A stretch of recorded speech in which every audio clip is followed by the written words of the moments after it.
메리 크리스마스. 지금 미국에서는 최근에 대법원 판사로 임명 받으신 분이 TV에 이렇게 나오셔서 인터뷰를 하다가 이쪽에서 이제 인사를 했겠죠. 그러니까 그분이 이렇게 나와서 인사를 하기를 메리 크리스마스 그랬어요. 여러분, 그게 자연스러워요, 부자연스러워요? 자연스럽잖아요, 메리 크리스마스가. 근데 그렇게 인사를 했다고 그냥 여기저기서 이렇게 종교적인 색채를 띠고 그런 인사를 했느냐고 막 야단 뻑적지근한 거예요. 그래서 지금 미국에서는 메리 크리스마스라고 하는 인사 그보다도 그쪽 식으로 말하면 해피 할러데이, 할러데이라고 하는 것은 휴일이거든요. 쉬는 날이다, 그 말입니다. 그래서 메리 크리스마스라고 하는 인사보다도 해피 할러데이, 그 인사로 바꾸자고 하는 거예요. 참, 여러분, 가면 갈수록 세상이 이렇게 흘러갑니다. 여러분, 그렇게 인사를 못하게 한다고 그래서 예수님이 이 세상에 안 오셨는가? 그건 아니잖아요. 그러자 한편에서는 이 성탄절이 과연 성경에 있느냐? 여러분, 정직하게 말해서 성경에 예수님이 몇 년도 몇 월 며칠 태어났다 기록이 있을까요, 없을까요? 없습니다. 왜냐하면 그 날짜, 그것이 그렇게 중요한 게 아닙니다. 하나님이 이 세상에 오셨다고 하는 사실이 중요한 거지, 그 날짜를 정확하게 아느냐 모르느냐, 거기에 그렇게 본질이 있는 게 아니거든요. 그래서 이제 기독교가 쭉 내려오면서 역사 속에서 기독교적인 문화가 탄생이 됐는데, 이제 그 중에 하나가 로마가 기독교 국가로 이렇게 바뀌어지면서, 그때 무슨 일이 있었느냐면 로마 사람들이 가장 이렇게 섬겼던 신이 태양신입니다. 사람은 절대적인 힘 앞에 모든 것을 다 종교화합니다. 그래서 이 태양이 얼마나 우리 삶에 있어서 절대적인가. 그래서 하도 태양을 우러러보고 태양을 이렇게 하다가 보니까 태양신을 섬기게 됐거든요. 근데 태양신을 섬기는 날짜가 12월 25일입니다. 이제 그렇게 쭉 지금 태양신을 섬기다가 예수 믿고, 그리고 하나님의 자녀가 되고 말씀 앞에 딱 쓰다 보니까 이거 계속 우리가 12월 25일 태양신 섬겨야 되겠는가? 그래서 그걸 기독교적인 문화로 바꿉니다. 이제 그러면서 나온 것이 성탄절이에요. 우리는 태양신을 섬기는 사람이 아니라 하나님을 섬긴다. 하나님이 인간이 되신 나를 우리는 기억하고 섬긴다. 그렇게 해서 이제 성탄절 12월 25일이 자연스럽게 역사 속에서 그렇게 탄생이 된 겁니다. 그래서 이렇게 보면 자꾸 이렇게 격가지를 가지고 사람을 이상하게 만드는 경우들이 있거든요. 여러분, 그럴 수도 있고 저럴 수도 있는 거예요. 내가 태어난 그 순간 엄마가 나를 이 세상에 이렇게 세상에 내가 태어난 그 순간 여러분 눈으로 보셨어요? 근데 어떻게 내 태어난 나를 아세요? 그러니까 내가 지금 이 세상에 존재한다는 자체가 더 중요한 거죠. 그러니까 하나님이 인간의 몸을 입으시고 이 세상에 오셨다는 사실이 중요한 것이고, 나를 위해서 십자가 지시고 부활의 생명을 허락하시고, 그게 더 중요한 거죠. 오늘 이제 예레미야 거의 큰 마무리에 우리가 들어섰습니다. 마지막 유다의 왕은 시드기야입니다. 시드기야 9년 10월 10일, 역사적으로 참 잊을 수 없는 날이죠. 이 날에 바벨론 왕 느부갓네살이라고 하는 왕이 예루살렘을 포위를 합니다. 그리고 나서 11년 4월 9일, 성경이 그 날짜를 정확하게 기록을 합니다. 왜냐하면 역사적 사실이기 때문에 그렇습니다. 11년 4월 9일, 오늘 성경은 느부갓네살 15절에 그렇게 말씀을 하시고 있죠. 12절에 보시면 느부갓네살 왕 19회, 그러니까 느부갓네살 왕의 입장으로서는 19년 5월 10일, 그것을 유대 사람들의 입장으로 계산하면 시드기야 11년, 시드기야라고 하는 사람이 왕이 된 지 11년 4월 9일이라고 하는 뜻이죠. 그때 바로 예루살렘이 망합니다. 그러고 나서 이제 한 달이 지난 다음에 누가 거기에 들어오냐면 사령관 느부사라단, 왕은 느부갓네살이고 총 군대를 주유하는 사령관이 느부사라단이라고 하는 사령관이 예루살렘에 들어옵니다. 그러니까 포위를 당한 지 18개월 만에 예루살렘이 완전히 이제 망한 거예요. 그러면서 시드기야는 도망을 갑니다. 거기 채석강을 위해서 파놓은 굴을 통해서 도망가다가 거기 이제 여리고라고 하는 지역에서 붙들려 가지고 눈이 다 뽑히고, 그 전에 자기의 자식들이 자기 앞에서 죽고, 그리고 공직자들이 다 죽고, 본인도 눈이 뽑히게 되고, 그리고 나서 시드기야가 질질질질 바빌론으로 끌려갑니다. 그러고 나서 한 달 후에 느부사라단이라고 하는 사령관이 예루살렘에 돌아와서 무슨 짓을 했는가, 오늘 성경이 그것을 쭉 기록을 하고 있는 거예요. 뭘 했느냐면 여기 보시면 13절에 보시면 성전을 불살릅니다. 그리고 왕궁을 불살릅니다. 14절에 보시면 성벽을 헐어버립니다. 지금 그동안에 유다가 많이 침략을 당했지만 이런 일은 없었습니다. 여러분, 어느 나라를 가서 공격한다 하더라도 쓸만한 것은 남겨놓을까요? 없애버릴까요? 남겨놓습니다.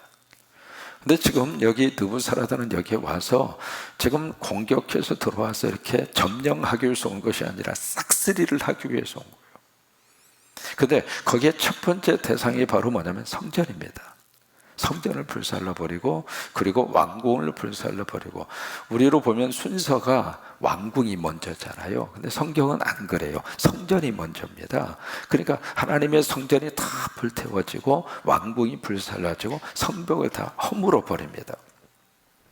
그리고 그것으로 끝나지 않고 여기 보시면 17절 이하에 보시면은 성전에 있었던 녹기둥, 받침 다 노대야.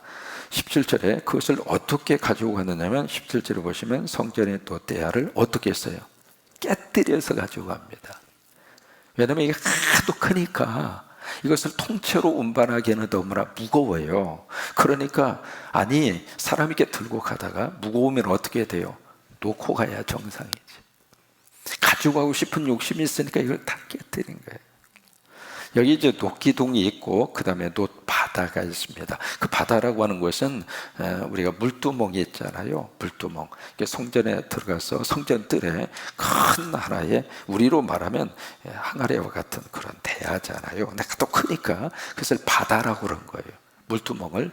그런 것처럼 이 솔로몬 시대에 놋바다라고 그래서 큰 하나의 물두멍을 만든 거예요. 그리고 성전에 기둥을 2개를 세웠죠. 야긴과 그 다음에 보아스라고 큰 2 기둥을 세웠는데, 그 기둥이 얼마나 큰지 성경이 이제 기록을 하고 있습니다. 이 녹기둥 같은 경우에는 지름이 2m고요. 높이가 9m입니다. 이게 너무 무거우니까 이걸 못 가지고 가는 거예요. 놋바다 같은 경우에도 이게 이제 바다니까 하나의 이렇게 큰 하나의 어떤 항아리처럼 생각을 하시면 되겠는데, 그 직경이 5m입니다. 그러니까 굉장히 큰 거죠. 그리고 둘레가 15m고요. 높이가 2.5m입니다. 거대한 이것을 어떻게 가져가고 싶은데 욕심은 나는데 무겁고, 그러니까 다 깨뜨려서 가져가요. 이게 바벨론 사람들이 얼마나 지금 잔인하게 이 성전에 있는 기구들을 박살을 냈는가, 그걸 우리가 기억을 할 수가 있겠죠. 우리 한국 역사를 보더라도 원나라의 몽골군이 한국으로 들어옵니다. 몽고군이 들어와가지고 저쪽에 이제 경주에 있는 그 황룡사인가요? 황룡사를 불을 태워버립니다. 불을 태우고 거기에는 종이 있었어요. 이 종을 원나라로 가져가고 싶은 거예요. 그리고 가져가고 싶은데 이 몽고 사람들이 가져가고 싶은데 이게 너무 무거워. 기록에 의하면 그 종의 높이가 3.9m, 그러니까 3m가 높았거든요. 그리고 종의 그 무게가 108kg. 그러니까 그 옛날 사람들이 그걸 어떻게 가져가? 그래서 이제 바닷길로 가져가고 싶어가지고 뗏목에다가 그렇게 해서 이제 원나라로 가져가고 싶어가지고 가지고 가다가 거의 바닷가 가까이 와서 이 종이 떼굴떼굴 굴러가지고 바닷속으로 들어가 버렸어. 지금 말이죠, 거기 그 경주의 간포 앞바다에 그 종이 있을 것이다 그래가지고 이렇게 수색을 하잖아요. 언제가 한번 보도가 된 적이 있었어요. 근데 이 원나라의 몽골 사람들은 깨부시진 않았어. 가지고 가고 싶어서. 근데 이 바벨론 사람들은 철저하게 깨부셔. 그래가지고 이제 그것을 전부 다 바벨론으로 다 가지고 갑니다. 그 다음에 또 어떤 일이 지금 발생을 했는가? 24절에 보시면은 사령관, 여기 사령관이 대제사장 스라야, 부제사장 스바냐, 성전 문지기사 사람, 이게 지금 24절부터 27절까지 쭉 포로로 끌려가는 사람들의 모습을 쭉 여기 소개를 하고 있는데, 적혀져 있는데, 여기 보면 끌려가다 전부 저기 보면 말 그대로 민관군이에요. 민간인도 끌려가고 관료도 끌려가고 군인도 끌려가고, 또 하나 이게 빠뜨리지 않고 나오는 사람이 누구냐면 제사장입니다. 다시 말해서 종교인입니다. 요길 시절에 많은 사람이 납북을 당했잖아요. 납북을 당했는데, 납북당한 사람이 거의 대부분 중에 특정인 부류가 있는데, 그 사람들이 누구냐면 크리스찬들입니다. 여러분, 이 땅이 공산화가 되어지면 1순위로 숙청당하는 1순위가 누구냐면 저예요. 목사들이 1순위예요. 그럼 예수 믿는 사람들은 공산당, 공산주의자들이 가만둘까? 안 그래요. 그러니까 바벨론 사람들이 여기 와서 이 제사장들, 종교인들 전부 다 그 사람들을 다 때려 죽인 거예요. 그게 이제 오늘 본문의 말씀이거든요. 그 내용을 왜 성경은 이렇게 자세히 기록을 하고 있을까? 여기 이제 몇 가지 우리에게 주시는 말씀의 내용이 있습니다. 뭐냐면 지금 이스라엘 백성들이 있어서는 다른 것이 다 불타고 없어진 것, 그것도 통탄할 노릇이지만 가장 견디기 힘든 것은 이거예요. 성전이 불탔다고 하는 거.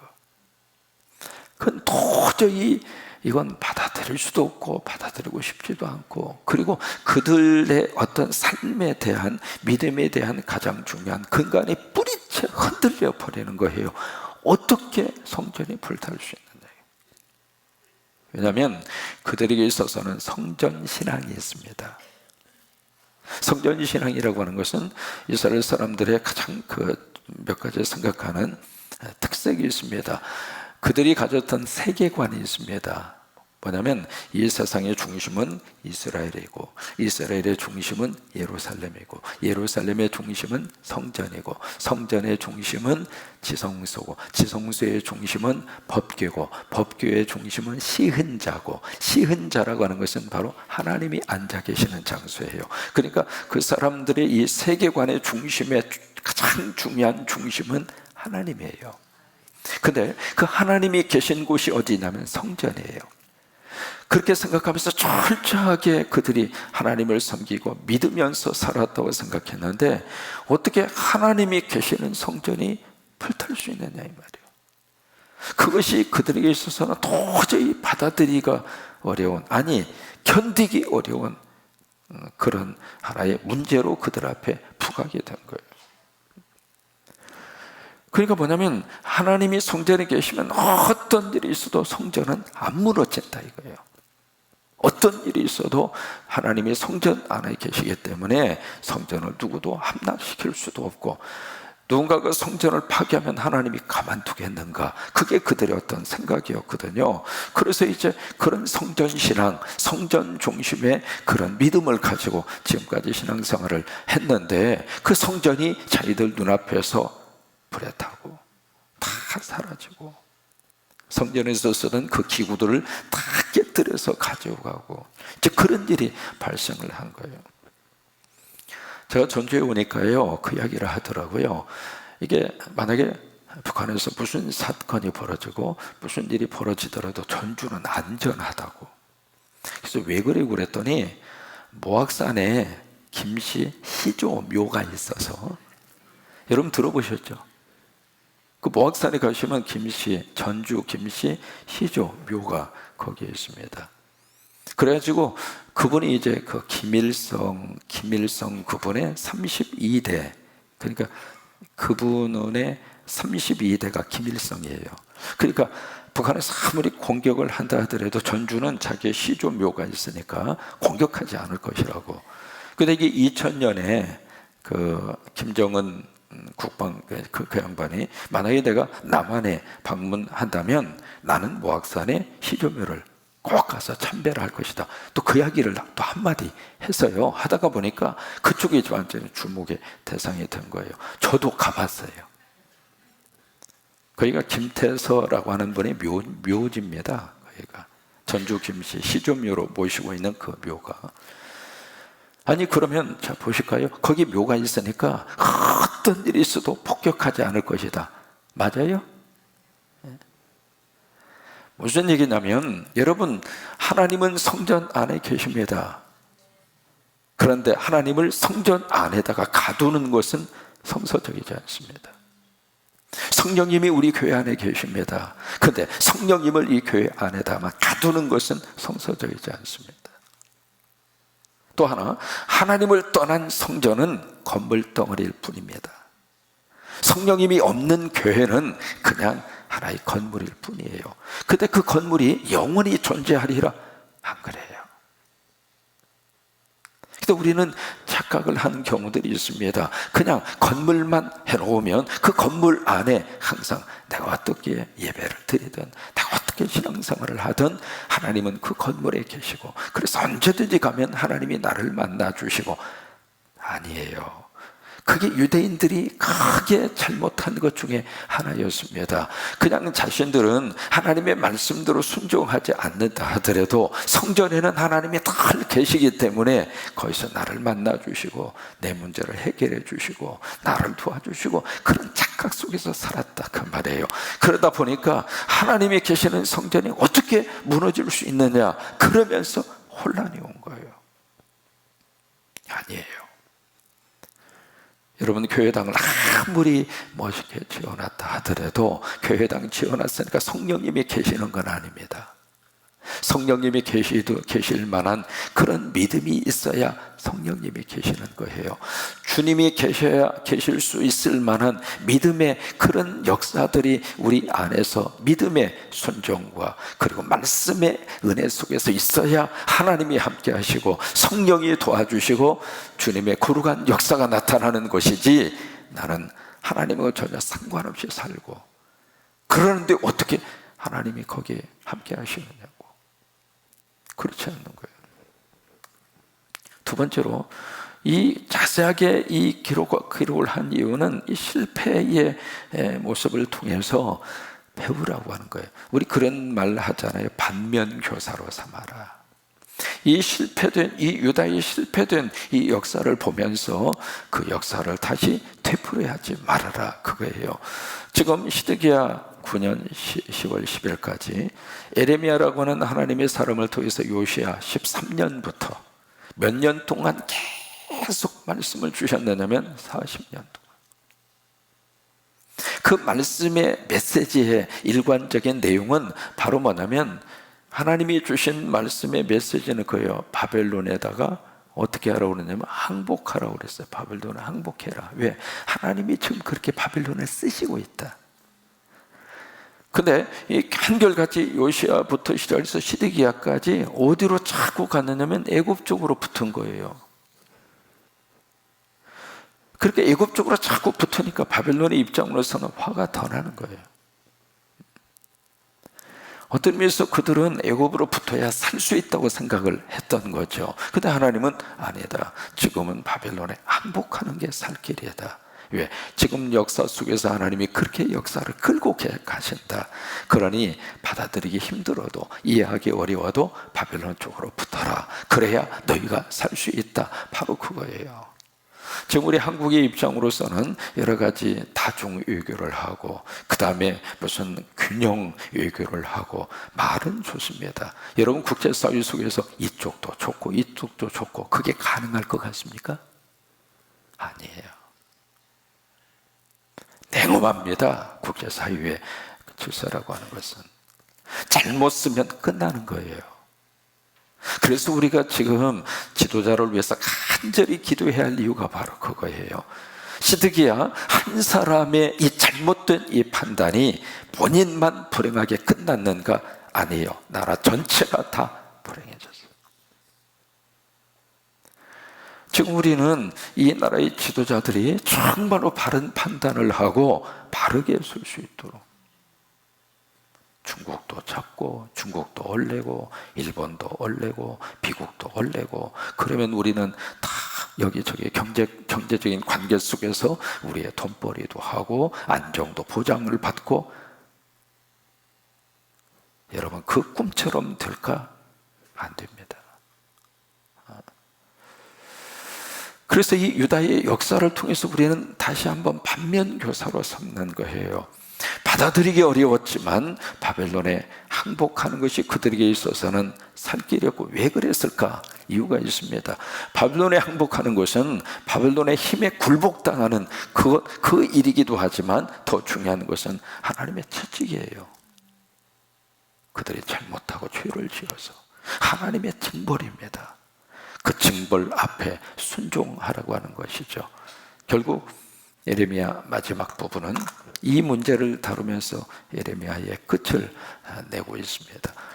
마지막 부분은 이제 내일 새벽에 우리가 들여다 보겠습니다. 마지막 어떻게 이 예레미야서를 마칠까? 그래서 이제 그 다음에 예레미야 애가로 갑니다. 그래서 예레미야하고 예레미야 애가를 늘 같이 가거든요.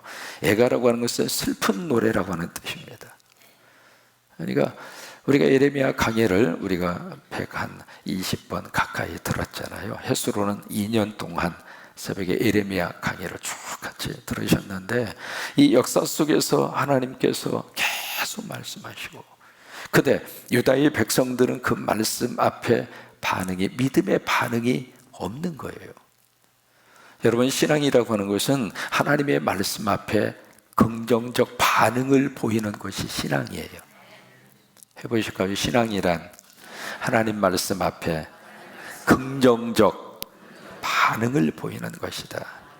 하나님이 말씀하시면 그 말씀 앞에 아멘하고 긍정적인 반응을 보이는 것이 신앙이에요. 불신앙이라고 하는 것은 하나님의 말씀 앞에 부정적 반응을 보이는 것이 불신앙이에요.